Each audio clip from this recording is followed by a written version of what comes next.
चलो। बिस्मिल्लाहिर्रहमानिर्रहीम। अस्सलाम वालेकुम दोस्तों, कैसे हैं आप? मैं हूं होम्योपैथी डॉक्टर इजाज़ असगर।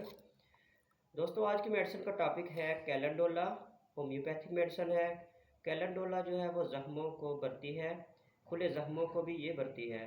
इसके अलावा पुराने ज़ख्म जो कि मदबल ना हो रहे हों उनके ऊपर अंगूर लाती है और उनको भरने में मददगार है।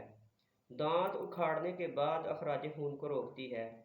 इस मेडिसिन का जो मरीज़ होता है वो आसानी से डर जाता है और इसके दाएं साइड पे दर्द होता है, गर्दन वाली साइड पे दर्द होता है और ये महसूस करता है कि जैसे सर के ऊपर कोई गोला रखा हुआ होता है।